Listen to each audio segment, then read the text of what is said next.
2022 TET পাসদের interview notification কবে প্রকাশিত হতে চলেছে। তো এটা নিয়ে অনেকেই কিন্তু প্রশ্ন করছেন। তো আজকের ভিডিওতে এই প্রশ্নের আপনাদের উত্তরটা আমি দেওয়ার চেষ্টা করব। তো অবশ্যই ভিডিওটা আপনারা শেষ পর্যন্ত দেখবেন এবং ভ্যাকেন্সি কত আসতে চলেছে সেটাও কিন্তু আপনাদেরকে আমি জানাবো। তো বন্ধুরা, ভিডিওটি শুরু করার আগে আপনাদের কাছে একটা ছোট রিকোয়েস্ট, যদি এখনও পর্যন্ত আপনারা এই চ্যানেলটা সাবস্ক্রাইব না করে থাকেন তবে অবশ্যই চ্যানেলটা সাবস্ক্রাইব করে পাশে থাকা বেল আইকনটিতে প্রেস করে দেবেন। আর যারা যারা সাবস্ক্রাইব করে রেখেছেন তাদেরকে অসংখ্য অসংখ্য ধন্যবাদ। তো প্রাইমারি রিক্রুটমেন্ট প্রসেস 2022-এর প্যানেল প্রকাশিত হয়ে গেছে, কিছু কিছু জন জয়েনিংও পেয়ে গেছে। এরপরে সবার প্রশ্ন হচ্ছে তাহলে 2022 টেট পাসদের ইন্টারভিউ নোটিফিকেশন কবে প্রকাশিত হতে চলেছে। তো বন্ধুরা, আমি আপনাদেরকে বলে রাখি যে এই প্যানেলের 9,533 জনের মধ্যে কিছু জন মাত্র নিয়োগপত্র হাতে পেয়েছে এবং স্কুলে জয়েন করতে পেরেছে। এখনও পর্যন্ত কিন্তু 30 থেকে 40% এখানে কিন্তু নিয়োগপত্র এখনও পায়নি এবং স্কুলে জয়েন করেনি। তাদের কিন্তু স্টেট লেভেল কাউন্সেলিং হবে।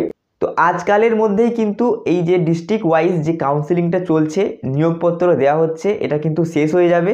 এরপরেই ডিপিএসসিগুলোতে একটা রিপোর্ট চাওয়া হবে যে কতজন জয়েন করেছে, কতজন জয়েন করেনি, কতগুলো ভ্যাকেন্সি ফাঁকা আছে ডিস্ট্রিক্ট ওয়াইজ। তারপরে সেগুলোকে নিয়ে একটা হিসাব করা হবে। হিসাব করার পর পর্ষদে সেখানে কিন্তু একটা স্টেট লেভেল কাউন্সেলিং হবে। এই স্টেট লেভেল কাউন্সেলিংটা হওয়ার পর সেই সমস্ত ক্যান্ডিডেটদের নিয়োগপত্র দেওয়া হবে। তারপরেই কিন্তু এই নিয়োগ প্রক্রিয়াটা সম্পন্ন হবে এবং তারপর কিন্তু 2022 টেট পাসদের ইন্টারভিউ নোটিফিকেশন প্রকাশিত হবে। এখন প্রশ্ন হচ্ছে, যদি ভোট ঘোষণা হয়ে যায় তাহলে কিন্তু আর ইন্টারভিউ নোটিফিকেশন প্রকাশিত হবে না, ল অফ কন্ডাক্ট চালু হয়ে যাবে। তখন কিন্তু আর কোনোরূপ উন্নয়নমূলক কাজ করা যাবে না এবং নিয়োগও করা যাবে না এবং নোটিফিকেশনও প্রকাশ করা যাবে না। তো আশা করা যাচ্ছে আগামী 15 দিনের মধ্যেই কিন্তু এই নিয়োগ প্রক্রিয়া সম্পন্ন হয়ে যাবে এবং 2022 টেট পাস প্রার্থীরা আপনারাও কিন্তু আপনাদের দাবি নিয়ে সরব হন যে আপনাদেরও যেমন ইন্টারভিউ নোটিফিকেশন দেওয়া হয় খুব তাড়াতাড়ি। যদি সব কিছু ঠিক থাকে এবং পর্ষদের আপনাদের একটা ইন্টারভিউ নোটিফিকেশন দেওয়ার সদিচ্ছা থাকে তাহলে কিন্তু এই ফেব্রুয়ারি মাসের শেষের দিকেই ইন্টারভিউ নোটিফিকেশন প্রকাশিত হয়ে যাবে। এটা আমি আগের থেকেই আপনাদেরকে আমি বলে আসছি। আর যদি কোনো কারণে ইন্টারভিউ নোটিফিকেশানটা প্রকাশিত হতে দেরি হয় তাহলে কিন্তু ভোটের পর হয়ে যাবে এবং ভোট শেষ হতে হতে রেজাল্ট বেরোতে সমস্ত কিছু হতে হতে প্রায় 2 মাস সময় লেগে যাবে। তো এরপরে আসি যে ভ্যাকেন্সি কত থাকবে। তো বন্ধুরা, ভ্যাকেন্সি কিন্তু প্রচুর আছে, প্রায় 50,000 মতো ভ্যাকেন্সি আছে।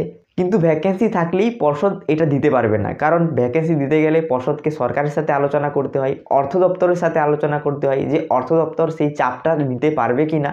তো পর্ষদ যখন সরকার এবং অর্থ দপ্তর এই দুটো ডিপার্টমেন্ট থেকে পারমিশন পেয়ে যাবে যে আপনি এত সংখ্যক শিক্ষক নিয়োগ করতে পারেন, তারপরেই কিন্তু পর্ষদ একটা ভ্যাকেন্সির তালিকা বা নোটিফিকেশন দিতে পারে। তো আশা করা যাচ্ছে 10,000, মিনিমাম 10,000 এবং ম্যাক্সিমাম 50,000 পর্যন্ত হতে পারে। তো 10,000 থেকে 50,000 পর্যন্ত কিন্তু ভ্যাকেন্সি আসতে পারে। তো আপনারা যেমনভাবে এফোর্ট দেবেন তেমনভাবে কিন্তু ভ্যাকেন্সিটা আসবে।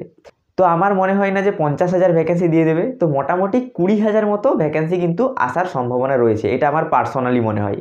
তো এই ব্যাপারে আপনাদের বক্তব্য কি? অবশ্যই আপনাদের গুরুত্বপূর্ণ বক্তব্যটি কমেন্ট বক্সে লিখে জানাবেন এবং এই ধরনের প্রাইমারি রিলেটেড ভিডিও প্রত্যেক দিন দেখার জন্য এবং অথেন্টিক নিউজ প্রত্যেক দিন দেখার জন্য এই চ্যানেলটা সাবস্ক্রাইব করে পাশে থাকা বেল আইকনটিতে প্রেস করে দেবেন। তো বন্ধুরা, ভিডিওটি শেষ পর্যন্ত দেখার জন্য অসংখ্য অসংখ্য ধন্যবাদ।